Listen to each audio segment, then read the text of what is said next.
Topics that everyone wants to hear us talk about. We saw two fighters miss weight, and the thing that I was really paying attention to was Daniel Cormier. How much would he weigh in? Weighing at 236 pounds. I like that weight for DC in the spot, and of course, Herbert Burns and TJ Brown missing weight. I think more of the concern probably would be on Herbert Burns. The fact that it was 3 pounds over kind of makes me wonder, what happened there. Is it simply a situation of just kind of the point that just weight wasn't coming off, or do I dare say, maybe is there some type of injury that kind of, caused that? Yeah, we really don't know. I didn't think he looked terrible on the scale. You know, TJ Brown and Herbert Burns both miss weight. You can look at a fighter's eyes and cheekbones a lot to determine a lot in a weight cut. I didn't see anything too crazy. If anything, I thought TJ Brown looked a little bit worse than Herbert Burns, despite the larger margin that Burns missed by. As far as DC and Stipe look like they're ready for a 5 round war. Like they both came in great shape. I mean, DC doesn't look as physically good as Stipe, but I think it's one of DC's better frames he's had in some bouts, minus the 205 days. But I'm excited. I'm interested to see if somebody does come out after a fight talking about an injury or an illness, and we'll have to wait and see. In terms of that main event, I was thinking about this a little before we started, connecting for this show. I was thinking, if you are a Stipe or Cormier backer and you're not stacking the main event, I think you have to be hoping for this fight ends within the first 15 minutes, because I believe if this fight hits the championship rounds, that's where stacking becomes very favorable in terms of, cash, and whether it's in cash or GPP. You would think so. I mean, unless it's a one-sided beating, as like the Curtis Blades Alexander Volkov fight or whatnot, where it went the distance and it was one-way traffic. And obviously, if you didn't have Blades, you were hurting on a score end. So, I just think rostering one of these guys in the 5 round bout makes sense. You don't really have to hope for too much of an early stoppage. Third round finish is obviously the worst thing that can possibly happen. But I have my shares of stacking the fight. Of course, be sure to start lining up those questions on YouTube or in our premium Slack account. We'll get to all those questions over here over the next hour. But, Pete, we're here to answer questions. Let's get right into the questions. Up first, we got Ryan. He says, Core 3 DraftKings. Second, how much do you factor weigh-ins into the picks? I can look at the weigh-ins and see if somebody's struggling. I mean, it's not like you guys can do the same thing as well. You can really just tell by body language. Also, how far people are missing by. So, like for Burns, I'm not as heavy on Burns as I was, but I wouldn't say that I'm worried. I'm not pulling too much exposure off of him. For me, for core, I really like O'Malley. I like Dawkins as a value play at 7,700. And then, somebody in the title fight, I'm leaning more towards Cormier at 8,000. Yeah, I would say in terms of my core, I would look at Jairzinho Rosenstruck. Yeah, that's a good one. I still like Herb Burns, even though he missed weight. And if I was going to label a third person, probably O'Malley would be my third person. But look, you're paying up. I think but I do think there's some low end options that I think are potentially intriguing that could help you break the slate there. Next up from Jason Miller, he's got 3 questions. Question number 1, on SuperDraft, stack the main event or one from the main event, and Kelly 1.5 times. Tony Kelly is one of those low option fighters I think you have to consider. I think that if he does win, I do believe it will be via stoppage. I do not like paying up for Kai Kamaka in that spot. I think in terms of SuperDraft, so Stipe 1.3 times, Daniel Cormier 1.25 times. I don't mind that in a stack on SuperDraft, primarily because I do believe this fight's going to hit the championship rounds. Yeah, I think SuperDraft, you include both of them. Outside an early stoppage, I think the strategy behind that will work in your favor. I do like Kelly a decent bit, and he does have some nice submissions, and Kamaka does like to shoot takedowns, especially if he starts to get lit up on the feet. So maybe we see a guillotine choke, or you see Tony Kelly just dance around his opponent. Next question he had goes on FanDuel main card only. Is Vera a good money saver play? I don't want to hate on Marlon Vera, but Sean O'Malley's my guy. I like Sean O'Malley. And if you're talking about value plays, Marlon Vera has shown a lot in fights to get the finish, 87% of a finish rate. I just don't really see it happening against O'Malley. Like, to beat O'Malley would be huge, but to finish O'Malley would be absurd. Yeah, I mean, I think the one thing that does concern me about Marlon Vera is he's a slow starter. And my concern would be is say this fight gets out of the first round. Okay, now you're down 1-0. Now, I definitely see the thought process of, hey, let's try to wear down Sean O'Malley. I totally get that. But the one thing about O'Malley, and not to, like, think of Conor McGregor. Conor McGregor always talked about, speed, precision, accuracy. That's Sean O'Malley. When Sean O'Malley hits you on the jaw, it's not an inch off. Usually it's dead on where he wants to hit you. So that would be kind of interesting. Question number 3 from Jason. He says, single entry on FanDuel. Is it bad that I don't have O'Malley? So FanDuel's strategy over there, backs strikers, backs guys who are going to defend takedowns and attempt things as well, submissions, so on and so forth. So O'Malley's really not a bad play. I wonder how his ownership is going to be over there at $21 when you have a 5-round bout sitting at $20 for Miocic and Cormier at 19. So I think that O'Malley's in a nice spot. He's an excellent striker against a guy who gets hit a lot. Yes, it's a tough test, and Marlon Vera could stick around and end up getting lit up for 100 plus significant strikes, and you'll still have a decent score from O'Malley. Over in the premium Slack, Singular the GOAT says, locking in Pete's 8,200, 8,000 pick for the sake of the recent hot streak. Garrett goes, I missed it. What was his pick? Yeah.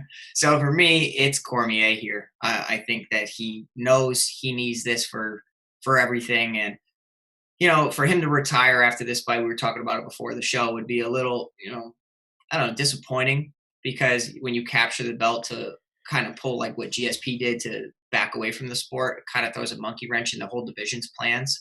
But you have to understand that at Cormier's, moment, there's not much else outside of some crazy super fights, but the risk, I don't know if it's worth the reward. Yeah, I mean, this is a cruel sport where more, probably 90% of the time you don't get to leave on your own terms. It's usually, it's like Shelson always said, the likely scenario is you're leaving the sport looking up at the lights, and GSP is the rare figure. I am, I want to believe Daniel Cormier that he's ultimately going to walk away. But I just don't think – I think if he wins tonight, it doesn't happen. I think that the UFC is going to dangle a big check in front of him, and to me it's John Jones at heavyweight. I don't think a trilogy match between them at light heavyweight makes sense. I think coming up to heavyweight would make a ton of sense. And but we'll see what happens. Dana, I know on Thursday he mentioned that he doesn't think this is the end, regardless of what happens tonight. He thinks that if he wins that – and he looks good, he's going to feel like, hey, I can keep doing this. And he said that if he loses, that he's going to not want to go out that way. Also, I think the fact that DC's always around, how much that competitive spirit is going to be there every time he goes to call fights, I think that's something big to think about. Clement asking our thoughts on Chris Daukaus. Of course, Chris taking on Parker Porter here, heavyweight matchup. We talked about this a little bit on the strategy show in terms of, this is the Northeast fighter from where you're from, and Parker Porter taking on a Philadelphia-based fighter in Chris Daukaus. Yeah, I like this fight, targeting this fight, and I think the winner of this one is most likely in the optimal because of it coming via stoppage. I do think that Porter is a little vulnerable as far as the ground game is considered. And I think that Daukaus is a pretty big guy, 6'3", 2-inch reach advantage, and has a similar style of aggressive striking into clinch work. And Parker Porter loves the clinch and has some great combinations himself. But if you can put Porter on the mat, I think you can make things interesting. Obviously, I'll be rooting for Porter. I hope that he pulls through and gets it done. But I think that Daukaus at 7,700's a very interesting fighter here. Almost kind of how like Justin James was against Frank Camacho. Yeah, 28% projected ownership as of right now for Chris Daukaus on DraftKings, 21% Yeah. for Parker Porter. So that's something to pay attention to. Morgan says Miocic and Burns or Cormier and O'Malley in a GPP on DraftKings. I'm not as big on Burns as you are. I think that he'll have a good performance, but I think that Pineda's tough. If, God forbid, he is, suffering an injury or a cardio issue or an illness, maybe that, his opponent in Pineda can survive enough to not really give him the best score at 8,900. I do think that Burns will carry a lot of ownership, more than we anticipate. And, man, he's such a stud as far as DFS is concerned. 104.5 DraftKings points. Burns isn't a bad play by any means. I don't think you can go wrong with that combination, but give me O'Malley. Be sure to hit that thumbs up button right there on YouTube. That does help us out a lot. Of course, be sure to subscribe to this channel as well. Russell goes, who's your favorite $12 under in FanDuel? Doesn't have to be a winner, but highest scoring play. Mine's easy. 12 and under. What's Kelly? What's Kelly's price? $12. Yeah, give me Kelly. I like him. Yeah. To me, his upside so high. In terms of the other ones, so you got Ashley Yoder at 11. I don't think it's a bad spot for Ashley Yoder. Souza does tend to have some issues with bigger opponents in terms of size, and I think Yoder could offer that. But this is a fight that I think goes decision. The over 2.5 rounds is minus 345. I think that one goes there. Felice Herrig's at $10. That's just a fight that I'm just not really touching a lot. I don't like the price point on Janaroba on either site. Felice Herrig, first fight in nearly 2 years after ACL surgery. So that to me is a question mark. Daniel Pineda, look, I think the winner of Burns Pineda will be in the optimal just because neither one of them goes to decision essentially. So I see what you're saying, but how's Pineda win? He doesn't submit Burns, and that's what he a lot of victories via. Yeah, I think it would have to be on, with his strikes. It's just more Daniel Pineda's fighting style. He's not a guy that goes the distance. Yeah, that's just his style. Marlon Vera, I'm just not big on. Talk about that. I don't like the fact that he's a slow starter. But look, if you want to be contrarian, Marlon Vera might have some good ownership. And looking over on FanDuel, we have got Marlon Vera at 17%. I think at $10, Jason, it's Kelly or Vera as the under the $12 options of who can break the slate. You're talking about O'Malley's going to carry heavy ownership, so obviously if he loses, then people who avoided that fight or targeted Vera are going to shoot up the rankings. And Vera is talented; he really is. He's no slouch. It's a tough fight. But of those 12 and under options, I think that his upside might be the highest. Joshua goes Cormier, if this goes championship rounds, win or loss is a lock. I feel with how low of scoring the rest of the card can be, so you can lock the main and work Davishvili. Ooh. I think that the loser in the main event could still score well. We saw it the last time when Cormier lost and was finished, and it didn't even reach the 5th round. He still scored over 100 points or something crazy like that. So the potential for either one are there. I have plenty of lineups where I'm stacking them. Dalishvili at 8,700 should carry a lot of ownership because of the Chimaev takedown city effect of what he usually has on his opponents. But the matchup is what people are not understanding of how difficult of a fight this is. Dodson moves around like the Tasmanian devil, is so speedy, so explosive. Will get back to his feet, but could offer Dalishvili more trouble than people are giving him credit.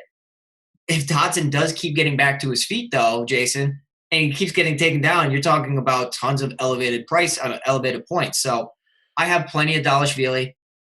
I just am tempering expectations here.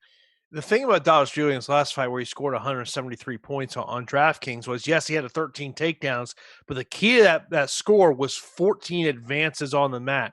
The one thing, and Ray Longo talked about this earlier this week of when he was on the Anik and Florian podcast, says we can't overreach for him. He says that is where John Dodson succeeds. If John Dodson can keep this fight on the feet, to me, it is advantage John Dodson. That is where he can win this fight. He does not want to get into a grappling fight with Merab Dvalishvili. We look at Merab, a good amount of his strikes do come on the mat. If this fight is on the feet, I do like John Dodson spot, but I just think that Merab's going to be able to get the fight to the ground. I think it's probably going to be another decision potentially here for Merab Dvalishvili. He could rack up some points, but I think that when you're thinking about Merab and you say, what should concern me in this fight, it's the fact of John Dodson. You cannot sleep on this guy's power. Yeah, so you can't sleep on his power, and you also have to think of his resume of how he spoiled prospects in TJ Dillashaw and Nathaniel Wood. Obviously, TJ Dillashaw went on to become the champion of the world. But Dodson really has fought some of the best guys. Demetrius Johnson twice, okay? One of my favorite fighters ever. And the thing that's very telling in the Dvalishvili fight film is the Gustavo Lopez, his most recent win. Yes, he ragdogged Lopez, but Lopez took the fight on extremely short notice. And, when he was able to withstand some of the pressure of Merab and start throwing combinations, you saw the openings for a talented striker where they could capitalize on mistakes. So Merab is a liability standing up. I know that he's explosive and hunts for takedowns endlessly, so the potential is very, very enticing. But he is a real liability on the feet, and that is just the truth of it. It really is. Hoodmaster over on Slack says, due to MMA, can you play Cormier and Miocic in the same lineup? Yes, you can. Yep. I will tell you, I do have multiple lineups where I am stacking that fight, but my fear is that we get a knockout in the first round, and then that lineup pretty much is a waste. Or the fear is that maybe wrestling controls the pace and the output of the fight, and limited strikes on both ends because one guy's dominating. Say DC just continually takes him down and lay and pray all day. That could literally be what happens in this bout, and one guy doesn't reach your expectations. But the common cash build will be Miocic and Cormier stack. Oh, no question about it. Do want to let you know we talked about the projections that we have for tonight's card. Of course, you can get those projections by getting an Awesemo Plus MMA weekly pass for tonight's UFC 252 for $8.95. This includes full access to Awesemo's leading fighter projections, ownership projections, and the top fighters tool. There's never been a better time for MMA DFS, so step into the octagon today. And we do have a free projection over on the Awesemo Facebook and Instagram page, and that is Sean O'Malley. Be sure to follow both of those accounts. On Instagram, it's at Awesemo_com. Of course, our Facebook page, as we are putting up free projections for NBA, MLB, PGA, MMA, and more. As I mentioned, Sean O'Malley is the fighter that we are offering a free projection on over there on the Awesemo Instagram handle. Next up, Tyler says, who are your favorite values on FanDuel? Kelly is definitely one. Dawkins, I like Dawkins a lot. I think the pricing on that is fair. We haven't talked about Vince Pichel, but I think that Pichel's in a very, very good spot here against Jim Miller. Can defend takedowns, punish him on the feet, and potentially get a finish here. I know he doesn't have the best finishing rate, but I do like him here on all platforms. Another message in chat says, new to MMA, is the main event always in the optimal? Not necessarily. No, I was thinking about how many lineups I have where I'm avoiding the main event. And you know me, I usually always include it. So it's very few, but that's definitely a contrarian approach if, say, a second or third round stoppage comes. And I can't see how a second round stoppage doesn't make somebody optimal. It'd have to be a third round stoppage. I think it's easier for me, at least, to avoid the fight on FanDuel because of pricing than it is on DraftKings. On DraftKings at $8,200, $8,000, that is just a tough fight to avoid. Yeah, tough to get away from that pricing. And you're talking about bargains for two of the best fighters ever. So the pricing this week, there aren't too many 9,000 options, and it's not too. it's a pretty easy card to make picks on. And as far as like building your lineup, I feel like you have plenty of salary no matter where you turn.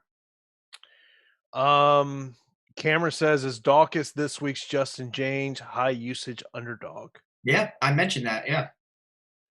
Why are people so high on Rosenstruck? He has looked pretty bad in his past 2 fights. I don't see it. Obviously, so we're talking about getting knocked out in 20 seconds. I mean, look, if you go back and watch the fight, I mean, look, they're just both throwing just bombs, and Ngannou's the one who landed. You know, in the Overeem fight, obviously he did not the greatest of fights for him, but you know, at the end of the day, he did get the stoppage there in the 5th round. I mean, he's got lights out power. I mean, I think that's why you got to like him so much here. I think if JDS wins, I think it's very grappling based.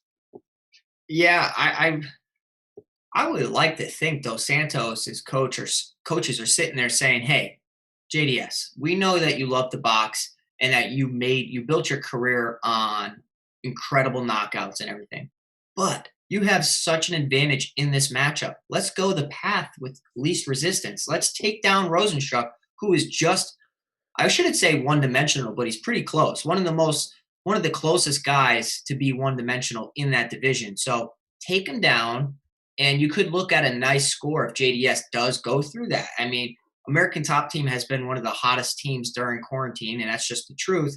They're putting out guys that are well rounded with Steve Mocco wrestling. You have Mike Brown down there. You have a bunch of excellent Brazilian Jiu-Jitsu practitioners down there to help out your ground game. Great striking coaches. So I think Dos Santos will be prepared. The problem in this situation is if he is too stubborn to go for a takedown, Jason, how does his chin hold up? I think Rosenstruck, if it stays standing, I think Rosenstruck knocks him out. I really do. I think the chin is gone, too many KO defeats, and Rosenstruck is literally, when he throws and hits people, he hurts them and finishes them. So Pipe Iron says this, and I know I've seen this all across various platforms over the past couple of days. Stop overhyping O'Malley. He hasn't fought anyone with a pulse. I think he'll get choked out. O'Malley's a one-round fighter. Prove me wrong. Now, look, I understand why people say that, but Sean O'Malley, it's a natural progression from when he got on the Contender Series to where he's at now. You don't go from fighting a top 40, top 50 guy to fighting a top 10 guy. That's not how this works. But let me ask you this. Who is Marlon Vera's best win? So I'm just going to roll out his UFC wins. Yeah. Roman Salazar, Gagnon, Pickett, Kelleher, Byrne, Gennady, Science, Hernandez. Ooh. It's got to be either Andre Ewell or now I'd probably say it's either Brian Kelleher or Brad Pickett, honestly, based on their entire career. And Marlon Vera is skilled, so a lot of people are giving him the edge in this situation based on experience and how often they've seen him fight. So they've seen more of him, and they haven't seen enough of Sean O'Malley. How much is hype? How much is being overhyped? How much is actual talent? Now, watch these guys train. Watch them fight. The eye test. The eye test shouldn't lie. Sugar Sean O'Malley has a clear striking advantage and a clear explosive advantage and timing advantage over Marlon Vera. The toughness, you'll have to say, is Marlon Vera because we haven't seen Sugar Sean really have to face too much adversity. So I can say it, you can say it, but we really don't know how he will respond to adversity if Marlon Vera just gets inside and makes this fight ugly. Obviously, like we said, Marlon Vera at 7,000, I don't think it's a bad play at all because he's so skilled. I'm just saying that not too often I watch film on fighters and I am taken back and absolutely surprised, and I can see that there's a superstar in the making. And I'm telling you, O'Malley's it. He really is. Yeah, you can see the talent. I mean, look, I think if he wins tonight, you're going to see him in a top 6, 7-ish type fight. I mean, to me, if he wins his next 2 fights, the 3rd fight will be for the UFC bantamweight title. Yeah, they're going to make sure that they time it correctly. The kid's a star. He's a star. Yeah, he's so good. He really is. He's so good. The thing that what he has done is he's maximized everything he does outside of fighting. Look, he is the type of fighter that fans want to watch. This guy wants to go in there and knock people out. But when you look at what he does to market himself outside of fighting. This guy's a star. There's a reason this is the co-main event, and it's not Dos Santos versus Rosenstruck. The UFC sees the value here in Sean O'Malley, but look, maybe we're ultimately proved wrong, and maybe Marlon Vera does pull it off here. What happened? Joshua says, shouldn't the small cage help Dawashvili with the takedowns? Less room to run. That's a great point. Yes. I mean, these guys are smaller and they are, in the 135-pound weight class. So it's not like they're big frames where there's really no room to move. Dotson will still have plenty of room to work with and, move around since they're not big bodies. But, you would think that it would initiate action for sure. So Dotson on FanDuel is interesting if he can defend takedowns for sure. Yeah. Another comment we got in Slack goes, this is a great week to leave money on the table. Below 8K, there are a handful of good options for cash, in my opinion. Yeah. I mean, the more money you leave on the table for MMA, the more contrarian, and we see it every single week. Contrarian lineups take the top prize. This is on FanDuel. JDS, Pichel, or Souza? So for me, I don't have too much exposure to the Souza Yoder fight.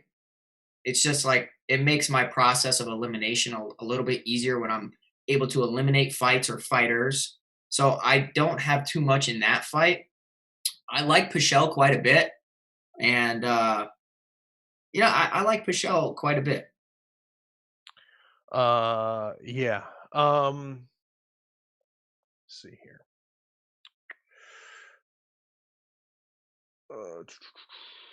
People saying they're going to fade O'Malley on FanDuel. Look, I think in terms of if you're trying to fade him from an ownership perspective, I understand that thought process. Yeah. It's look, when you just mentioned, you put on the tape on Sean O'Malley, you just see the talent there. Yeah, and I'm not talking like highlights because anybody can look good on highlights, Jason. You can make videos and cut videos to make somebody look better than they are. I'm talking about live fight footage, and the talent's there. And everybody banking on the Terrion Ware and Andre Sukum top performances of Sean O'Malley. Those are years ago, and that's before a lot of evolution in his game of jiu-jitsu, grappling tournaments. Don't be surprised if O'Malley hurts Marlon Vera and attempts some submissions. A couple of questions here on the female fights. Tony says, best female fighter tonight. I don't like either one of these matchups in terms of DFS. Yeah, I would say Janarova. I mean, look, when it comes to history of them, it would be Felice Herrig just because what she's, how long she's been around. I think a lot of questions just on what do we see out of Felice Herrig in this fight? Almost 2 years away. What does she look like? Yoder Souza to me has got 3-round decision written all over it. John says fade both female fights tonight. I just don't see return on investment on either unless Herrig gets a decision. Maybe. Yeah, I think to me it's especially in terms of the favorites, it's the price points you got to pay to get them.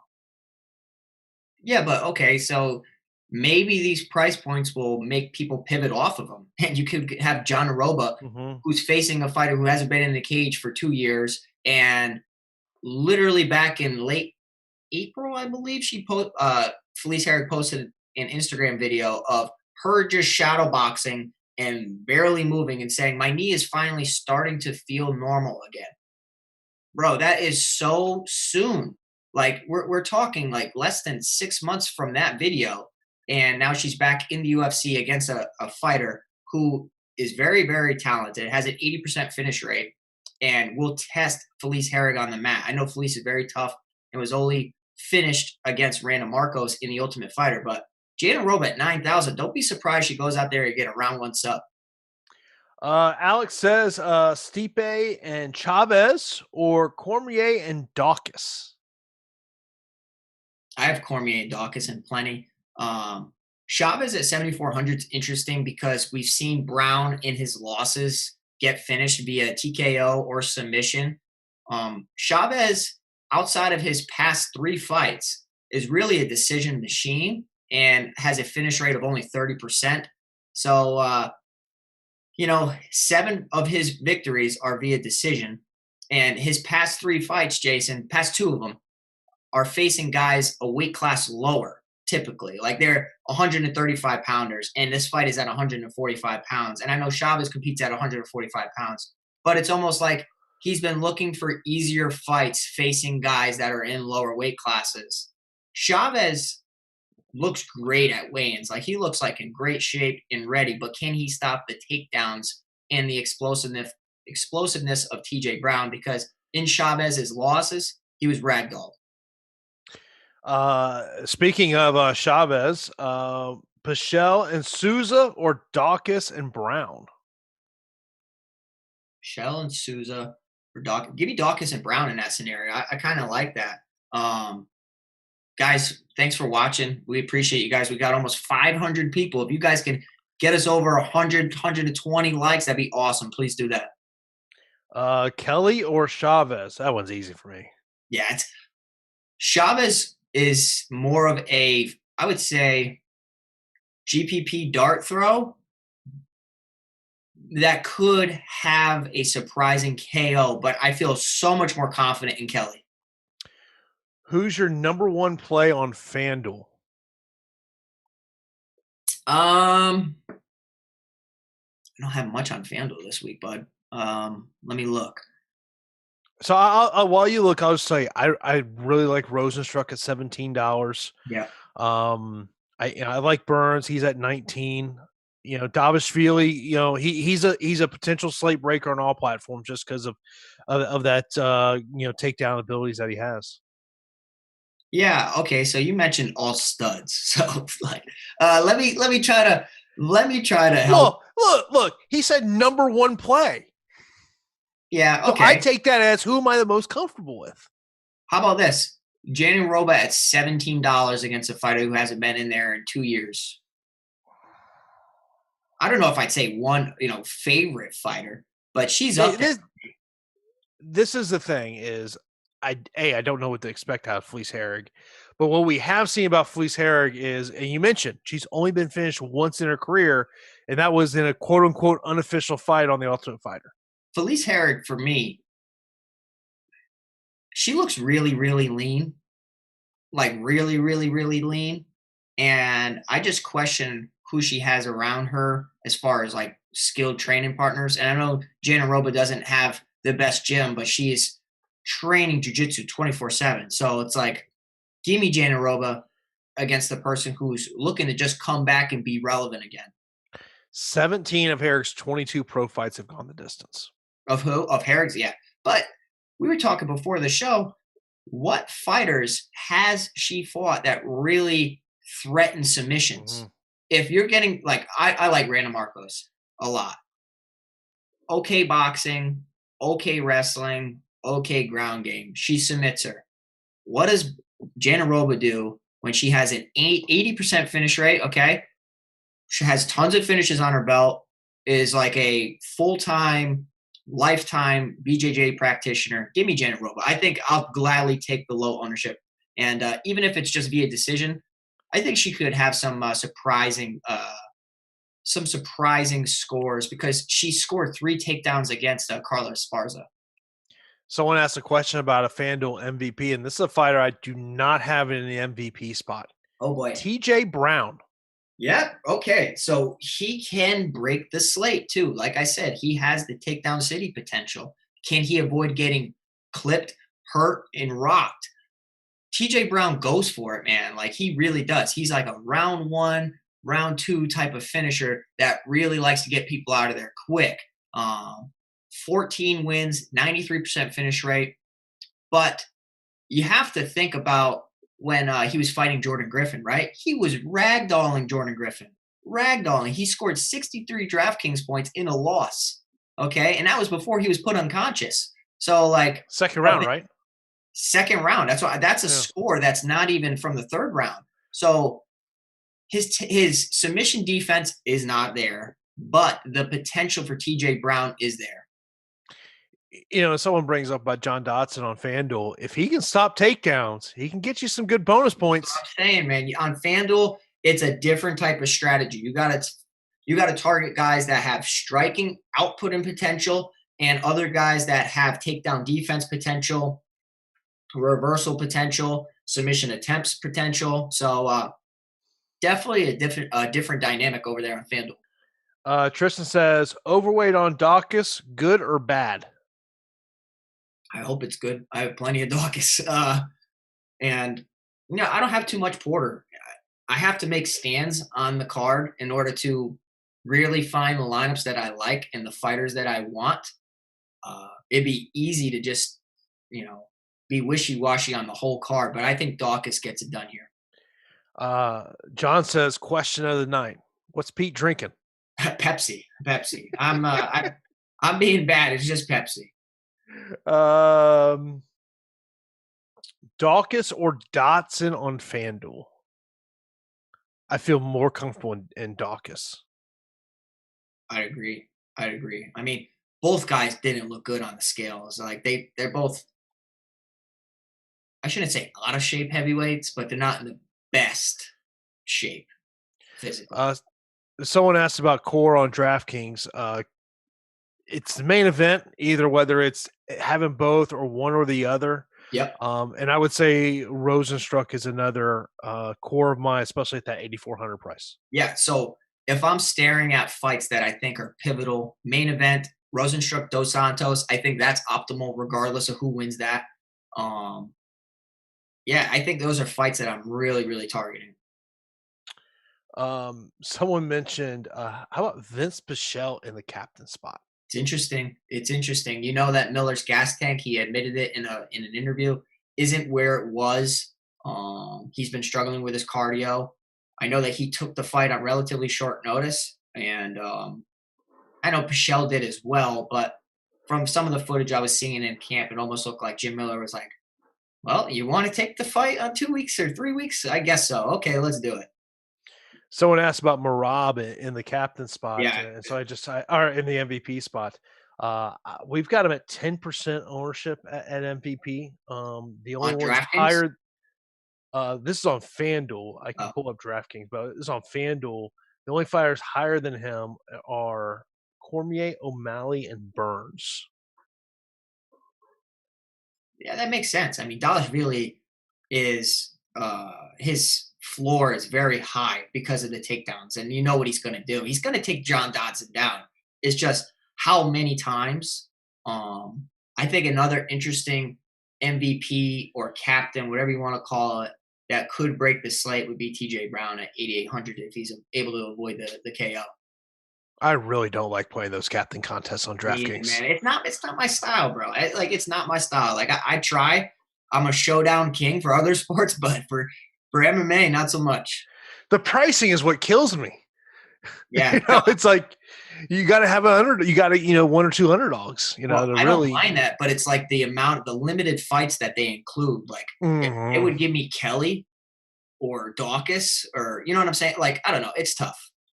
Yeah. Hugh says, I feel like the optimal will be way under salary cap just because there aren't many good high price options. Yeah. Or you can play Janarova, who's going to be relatively overlooked because of that same mentality of, man, she don't look good on tape. But I'll take my shots with that. Give me a little ownership on her. Yeah. Pichel in captain mode looks nice on FanDuel for me, getting some nice lines in Cruncher that coming in from in the Slack. Yeah, and man, that would be optimal, and that'd be very contrarian if you got him in the MVP spot on FanDuel. Yeah. Aaron goes, I'm only playing one line in the $8.88 FanDuel GPP. What are some fighters I have to have? So I've got a couple of lineups in that contest. I think Rosenstruck. Dawkins is a great point. TJ Brown could be the guy that breaks the slate. We always talk about is who are we not talking about? I mean, yes, you look at Danny Chavez as value. Yeah. He's won 3 straight fights via first round TKO. Now, prior to that, he had won all his fights by decision. So that's something you noted about, the fighters, fighting up in a weight class that he's been taken on.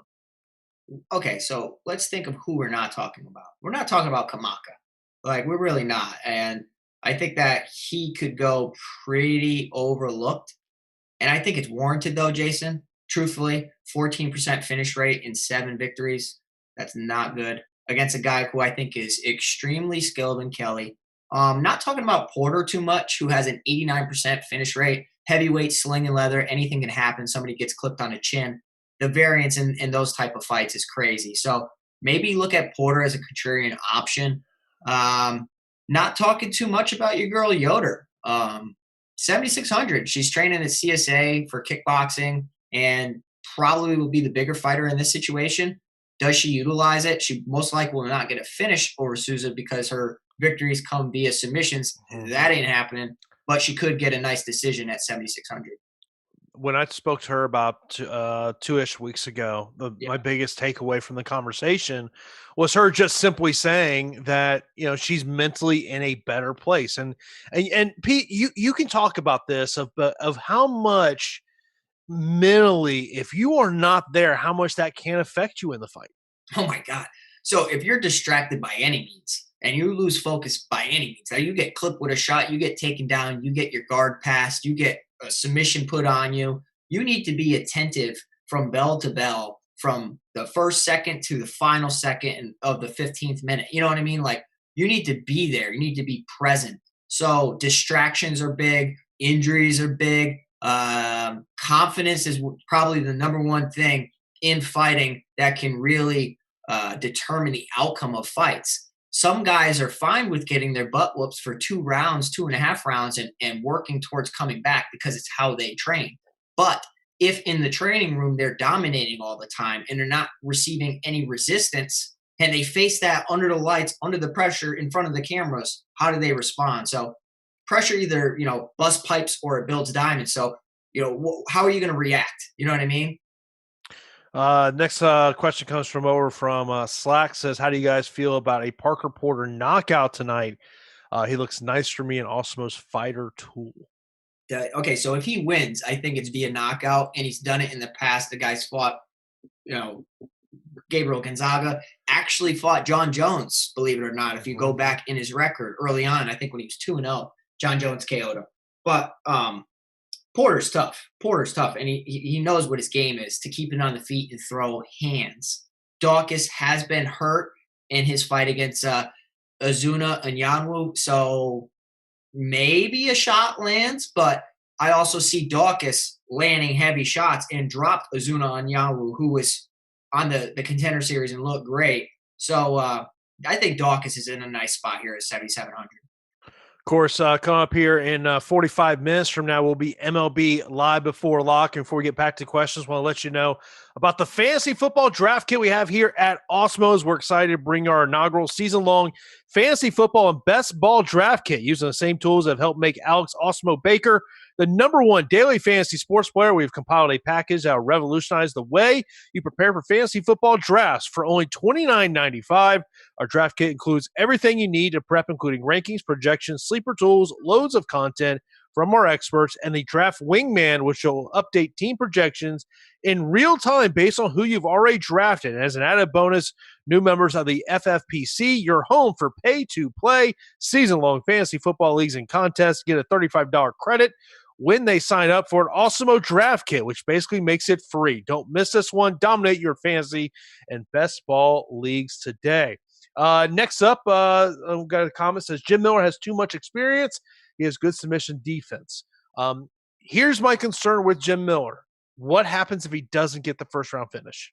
Okay, so Jim Miller's a southpaw, a very tough guy, good striker, aggressive striker, but he gets his victories and is so talented on the mat. If Vince Pichel could keep it standing, be the bigger man, bully him in the cage, and kind of, I don't know, crack Jim Miller, make him respect him, make him think twice about taking him down and lull him into a brawl. I think it's a very interesting spot for Vince Pichel to excel. I really do. I think that Jim Miller, I picked him in the past. We talked about how he was a great pick as a long shot play against Roosevelt Roberts based on experience versus raw talent. He came through on that. He's done it plenty of times. but I feel like Vince Pichel can actually get this done here. Next up, Rick says, he goes, I have massive hesitation on any fighter that got knocked out cold 98 days ago. You shouldn't stress your brain for months. Even read about concussion like that. I have tons of JDS. You can say the same thing about Jim Miller, though. Like, I know that Jim Miller, Junior Dos Santos. I think that KO against Rosenstruck was terrible, but Junior Dos Santos is coming off of 2 back-to-back stoppages, one against Curtis Blades back in January. He was knocked out against Francis Ngannou last June. And overall in his career, I understand what our viewers asking and what our viewers stating, but like the accumulation of damage in his career is a ton. So it's a battle of game plans and seeing who's going to implement their game plan. Rosenstruck isn't stupid though. Like this guy's he knows that he's a liability if it hits the mat. So I would be very surprised if he has not been working on his ground game in the off season.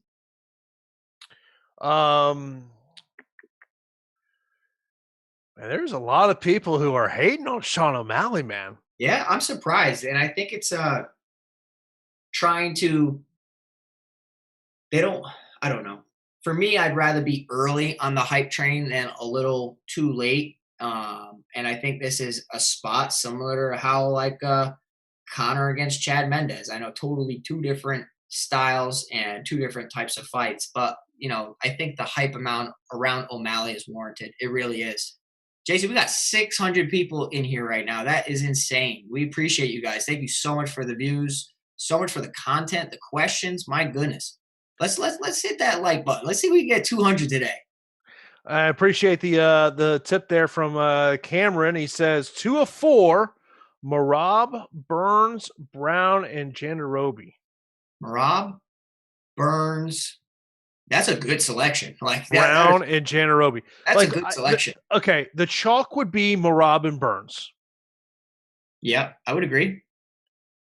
Merab has the highest ceiling of all 4. Merab, Burns, Miller, Janaroba. Janaroba's coming in super low owned out of those 4. You have to understand that. Yeah, I would probably go Merab and TJ Brown. Yeah, I mean, Brown could, with takedowns and grappling. The only thing with TJ is that mental mistake he has made, and it's cost him. Yeah, I think that's a great pick. If we could throw some stats out there to kind of support your claim of Dalashvili and Brown as your picks of those 4 fighters. Dalashvili in 15 minutes averages 8 landed takedowns, 8.6. TJ Brown averages 8.33. So those are landed. That's not attempted. Merab attempts almost 20 a fight, which is crazy. Do you understand? I know we remember kind of the last thing we saw. Yep, recency bias. What's your thoughts on people comparing the hype train of Sean O'Malley to the hype train of Edmund Shabazian?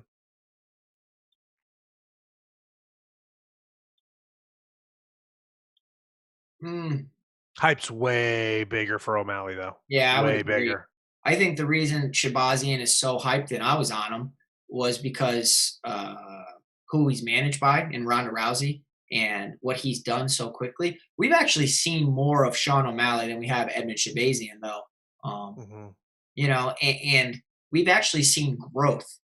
And he's taken time away from the sport to really, advance his game as far as ground game is concerned. A lot of people don't realize it, man, but Sean O'Malley's been competing in grappling tournaments. I mentioned it on Thursday, but Sean O'Malley, let me bring up these names. Grappling tournament listen to this. He wins against Takanori Gomi with a guillotine choke. He loses to Hector Lombard, okay? I don't know how he faced Hector Lombard. And then he got a draw against Gilbert Melendez in a grappling bout. Gilbert's a nasty grappler. He really is. Yeah. Pichel and Burns, or Rosenstruck and Janarobi, FanDuel cash. Oof.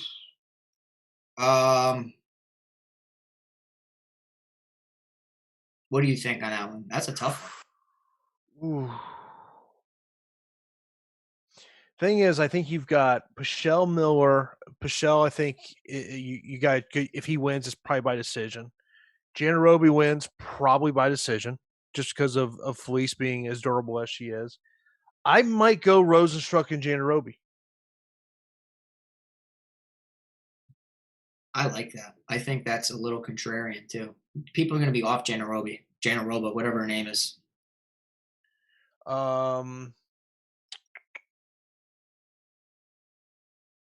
So any thoughts on Merab Dvalishvili? Good to put him in MVP slot. Yeah, I think it's if he goes out there and has the type of performance with takedowns and advances and things along those lines, it's going to come in huge for him. If he wins, I don't see how he doesn't score well. Yeah, leaving 2,000 salary on the table, viable in DraftKings GPP. I think it is. Yeah, because you're talking about 5-round fighters, they're mid-priced, so leaving look, money on the table is fine. Like, think about this. Like, say you like Tony Kelly. Say you like Chris Daukaus. Say you like Danny Chavez. That's 7,300, 7,700, and 7,400. Yeah, and then that gives you a great chance to go pick your 3 top favorites that you like. Yeah, absolutely. You know, I mean, and hell, if you put Rosenstruck in there, there's 8,400. You got a ton of cash left over for your final 2 spots. I really don't understand how they made salaries this week. It had to be because of Ankalaev was so priced up, and then him dropping out really screwed up the pricing. Yeah, it definitely did. Number 1 punt play on FanDuel, it's Tony Kelly for me. Really? I like Tony Kelly, but I don't know if I'd say he's my number 1. At $12, though. That's a punt. Give me Daukaus, 14. I like it. Okay. All right. Someone asked what we thought about Herbert Burns missing weight. What do you think about the weigh-ins? I thought he looked sucked out. He did look a little tired. It's more so when you cut a ton of weight, you can see it in the eyes. I mentioned it. You look like tired, exhausted. You can tell a lot by how hard somebody's breathing, or if they feel like your nerves will get the best of you if you had a bad weight cut. And I don't know, maybe he pulled the plug on the weight cut when he realized, man, this ain't coming off, and he did it at the right time. It's not like he's in the most dangerous fight ever against Pineda, though. Like, the guy trains down at Sanford MMA. He should absolutely be able to handle Pineda on the mat, striking, everything. Pineda has a ton of fights, but Burns is around UFC caliber and top talent all day, every day. Mm-hmm. I know you hate the L word, and we're talking lock. Yeah. In Slack, the lock is Daukaus Porter inside the distance. Yeah, I agree. I know you hate that word, though. Yeah. Garrett says Merab or Janarobi, DraftKings GPP. Common chalk answer would be Merab. And I honestly don't know how I can sit up here and tell you to play Janaroba over Merab. Yeah. I still, that I'm worried about the matchup against Dodson, but I still got to go Merab in that situation. All right. TJ Brown or Merab?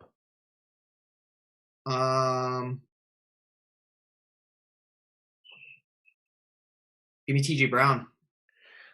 And look, especially if you're in that $20 contest on DK or the $8.88 on FanDuel, looking to separate yourself from the rest of the lineup. I think going TJ Brown as opposed to Merab, I think that's something to definitely think about. Edward goes Pichelle, Kelly, Dotson, all score over 95 points. I have all 3. Does it come close to the optimal? Pichelle, Kelly, Dodson. Yeah, if all those score over 95 and you hit your other 3 picks and they're all in that 100 range, no question you're the optimal. Yeah, I'd have to agree. Merab, Kelly, safe picks for the price on DraftKings? I would agree.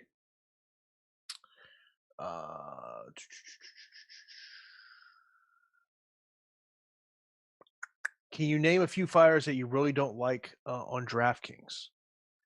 The Souza Yoder fight for me is just not my favorite fight to target.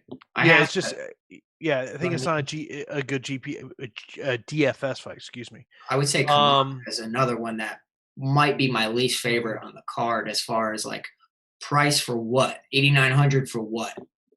You know? How many underdogs do you think end up in the optimal lineup tonight? At least 2. I think the answer is 2 or 3. Yeah, at least 2. Has to be. Yeah. We got 15 minutes. Oh boy.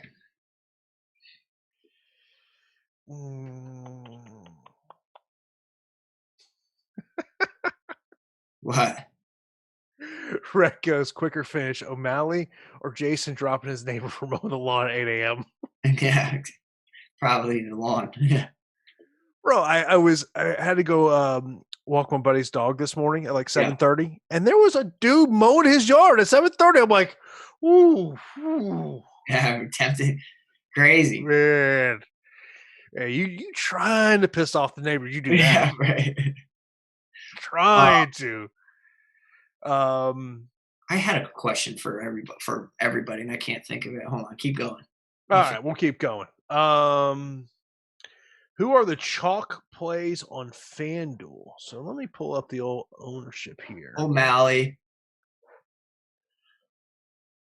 All right, so you're looking at your top ownership: Burns, Janaroba's 44%, Cormier, O'Malley, Dodge-Feely. Pretty much who you expect to be up there. Makes sense.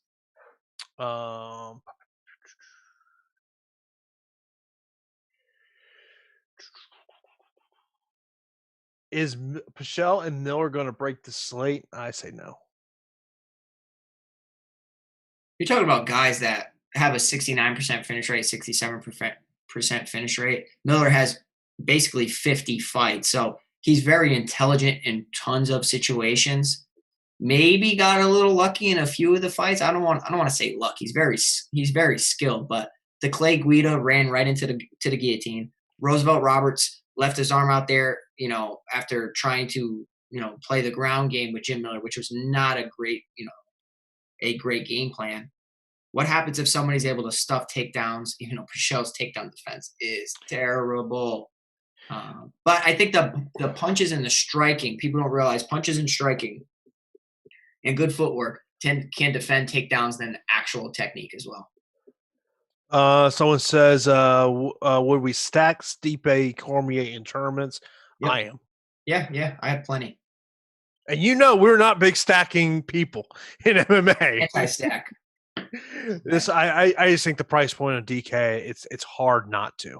FanDuel, kind of a little different story because of the pricing. FanDuel always prices up the main event, even if it's a 50-50 fight. Yeah, I mean, it's usually like a 20-17 or 20-18. So they're giving Cormier a lot of respect at 19. Joshua says, Burns or main event fighter MVP slot for FanDuel? I'm not big on Burns as a slate breaker, man. I'm really not. Could be a very quick finish. I know that he's like in your MySpace top 8, but like for me, I don't know. I like Herbert Burns, but he's not at that level for me. I'm trying to think who would be in your MySpace top 8 right now. Yeah, I'm trying to think who is in the Pete Man Crush list. I don't know. We'd have to see. Cerrone. Yeah, that's my boy though. Has to be Stephen Thompson, obviously.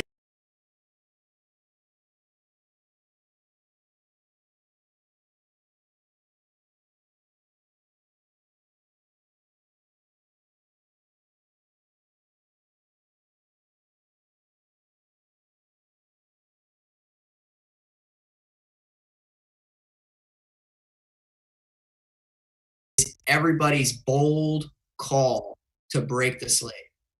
I want to see. Put it in the chat. It's an interesting one. It might be TJ Brown. Top 2 dogs on DK. Easy thing would be to say is Cormier at 8,000. Um, Come on, bro. That's not a dog. It's an easy call. That's a pick 'em. That is literally, that's so cheap. Don't So even do you take? So you take out Pichel at 7,900? I would say the two pivotal underdogs has to be Marlon Vera and John Dodson. They're in huge spots where their opponents are going to carry huge ownership. Yeah.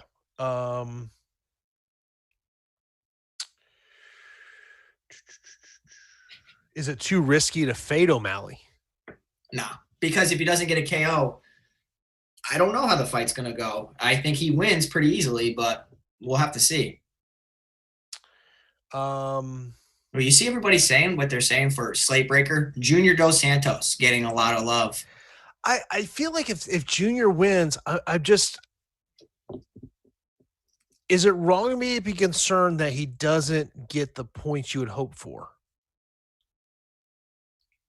I can't tell. I don't have a crystal ball, Jason. I don't know how. I could see him winning, and it's like a 3-round decision, and maybe it's only 65, 70 points.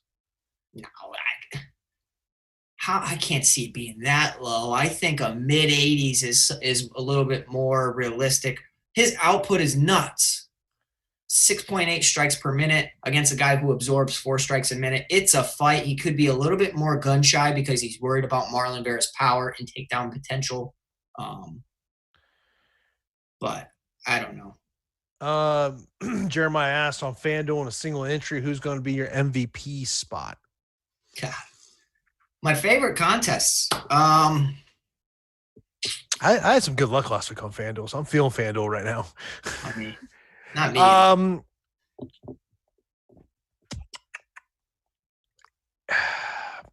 I would say either Merab or Rosenstruck. Surprised you didn't go Burns. I would say I gotta go Cormier, bro. I do. People saying you got pick round 1. Yeah. By the way, people saying you got jokes mentioned MySpace top 8.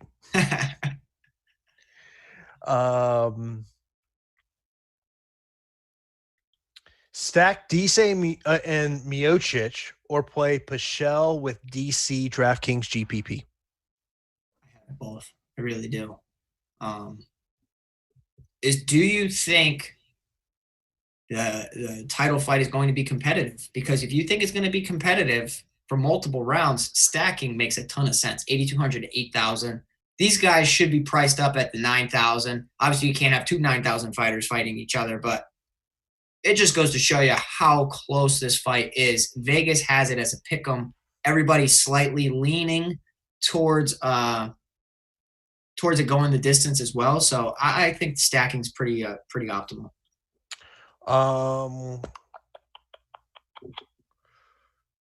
Merab or Rosenstruck for last slot on DraftKings. Okay, so let's play devil's advocate here, Jason. What happens if Rosenstruck goes out there and replicates his early performance against Alistair Overeem, where he's behind on the scorecards, not throwing too much, getting beaten to the punch, missing, maybe getting taken down by Junior Dos Santos? Whereas Merab is going to go for it. And Dodson has been taken down plenty of times, but Dodson's very, very skilled. So in that scenario, I'm not the highest on Dalashvili this week, but I still think it's Dalashvili. Someone asked about, Cerrone's booking. I think we'll talk about that on Monday's podcast. Gonna try to try to keep that more about what is happening tonight. Stacking main event will be more unique than Cormier plus Pichel in a large field.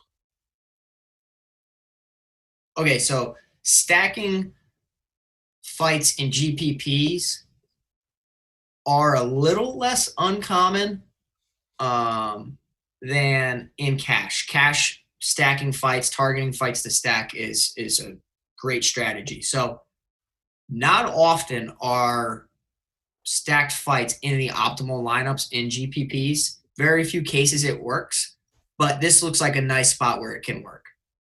Marcos asked us, what's our favorite fight tonight to watch non-DFS related?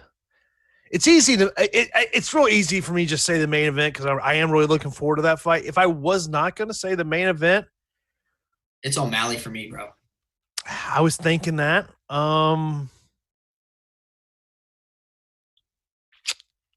want to say Jim Miller, Vince Pichel for some reason. I think it could be an interesting matchup at 55. Okay, so for me, it's down to 2 fights. I'm excited for the main event, but me being a lighter weight class guy, I like O'Malley, Vera, but I also like Dalashvili Dodson a lot as well. Jackass, could you stack the co-main event? Interesting strategy. I don't hate it. I really don't hate it.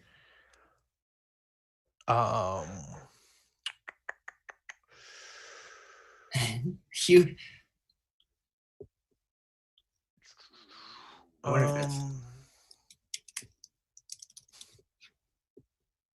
Matthew goes, love the show. Should I go with White Claws, pair with Pineda and O'Malley, or drink Budweiser, pair with Burns and Kelly? So I'm usually a Claws guy, but you're down with the Claw. Yeah, I can't go with Pineda, man. I think you got to go Bud Heavies with Burns and Kelly. The reason, was asked about why we like Kelly. It's a knockout potential, the concern with him is just he's not been active over the years. That's a big question mark with him. Yeah, okay, but like for Kelly, I can look at a fighter and see through the eye test like how skilled he is on the feet, how he has great footwork, and a lot of people don't move their feet like Kelly or Dominic Cruz do. I'm not saying he's like Dominic Cruz out there, but my point is, if you also look at Kelly's social media, a ton of top fighters follow Kelly because I think they've seen a lot on the regional scene with him and know that there's tons of potential, and he works with some interesting coaches. So, man, the guy's traveled and trained with a ton of people. Give me Kelly in this spot against Kamaka, who I think is mispriced. You want to know how important management is in this game? Tony Kelly signed with First Round Management August 1st. Thank you for saying that. Please say it louder for everybody that doesn't understand the management or reporting side. And this is great. It's a great dynamic of the show because you have a guy that knows the ins and outs of the fight game than Jason. So please get in. August 1st, he's signed by First Round Management, which is run by Malky and Abe Caldwell. He was signed by Matt Weibel, one of their agents. August 11th, he's signed by the UFC. It just shows, as a fighter, if you have the right manager, they can get you in fights that other managers can't. Yep, 100%. It's more, it's a quote that my pop says all the time. It's about who you know, but what you know keeps you there. So I think that Kelly's here in this spot now, and I think that his skills are really going to show out. Yeah. Tyler says, he says, sorry guys, power went out. How would you rank Rosenstruck, Brown, Janaroba, Pichel? I will go Rosenstruck 1, Brown 2, Janaroba 3, Pichel 4. I like Pichel quite a bit and Janaroba a little bit. I'm nervous with Rosenstruck based on how incredible Dos Santos looks in camp. He's shredded. Has good coaches behind him, facing back-to-back losses. Whenever you're backed into a corner, you have to make changes to your game. So I think that JDS will look to take him to the mat. I just don't know if he succeeds. We got 650 people watching, guys. Smash that like button. Get us over 200. Couple minutes left before we get out of here. So do we got to go to cocktail tonight for Pete to watch the fights with? Go to beer? Go to White Claw? I don't have nothing, bro. I'm telling you, I'm training as if I'm going to get a phone call one of these days for a late, last minute notice. That's why I built the home gym, guys. So, no cocktail for me. Have we stepped on the scale recently? Yeah, man. We had this conversation yesterday. You told me no. I did today, though. I'm slimming down. You don't want to look at the scale every day, Jason. It'll start your day off, on the bad foot. Oh, I'm with you. I'm with you, bro. Yeah. If you guys have any questions or whatnot, something we didn't answer, interact with us on social media. Jason's Twitter handles at Jason_Floyd. I'm at Pete the Heat MMA. Hit us up for anything. We'll try to answer anything you guys have. Marcos goes, wait, Pete, so we fighting soon? I want to, Marcos. I want to, buddy. Yeah. I guess if you probably knew the private conversation me and Pete had, you'd probably have a little better idea what's going on. Yeah. Someone asked about, does Vera pay his price if he wins by decision? I mean, it's 7,000. How is it not? Yeah. I mean, any win. Okay, so let's look. Let's create our own questions right here. So Vera at 7K, he wins. Absolutely. He's basically minimum salary. There's no way a win doesn't make him optimal. Obviously, the closer you get towards the 8K, it's a little less. But, man, Vera, 7K, he's in a great spot to still shine. I mean, look what Derek Brunson did the other week. So whoever asked that question about Shabazian and O'Malley comparing them, it's a great point. Brunson went in there, stuck to the old veteran game plan, and took him down and just beat the brakes off him. Vera could replicate that. I mean, he really could, but I just don't see it. Someone had asked for our pick for Rosenstruck dos Santos. We're both on Rosenstruck in that one. Do you think Dawkins is just too risky for MVP on FanDuel GPP? Well, that would be contrarian. Dang it. No, just kidding. I'm so transparent. Look at that was my sneaky MVP. Tom Aspinall was mine a couple weeks ago, and I told you guys I was all about him, and he went out there and showed out. But ultimately, Chimaev was the number one captain that you needed. But I think Dawkins can really go either Dawkins or Porter. Whoever wins this fight, I think it's going to be quick and via stoppage. So give me Dawkins as a as a long shot. I like him.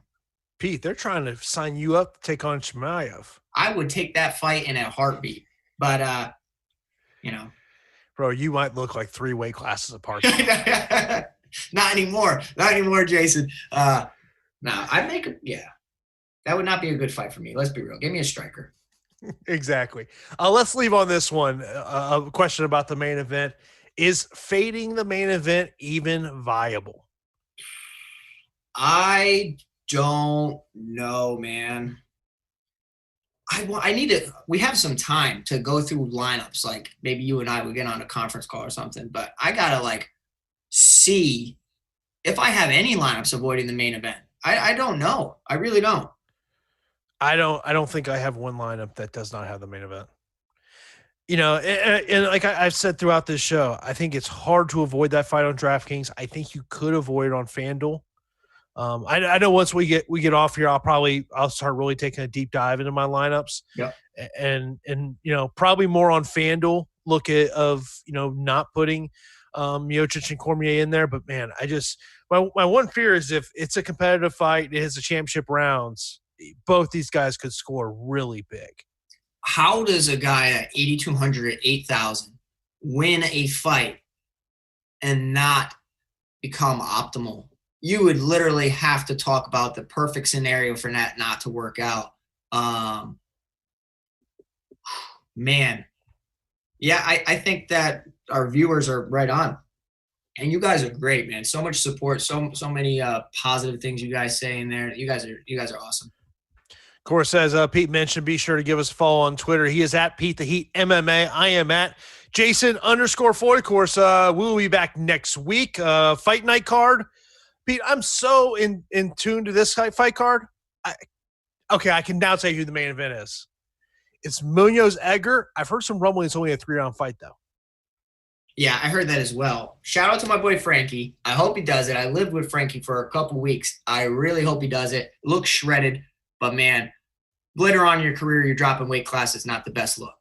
Yeah, but of course, we'll be back Thursday for the strategy show. And of course, you'll see me all throughout Awesemo this week, NBA shows, MLB shows, NASCAR. So be sure to check out all the shows over here. Dust your shoulders off there, Jason. Goodness. There we go. So the dirt on, is that what you're saying? There we go. But yeah, be sure to check out all the shows over here at awesemo.com. Be sure to hit that subscribe button, hit that notification bell so you know exactly when a new show is posted. So that is going to do it for the UFC 252 Live Before the Lock show right here on awesemo.com.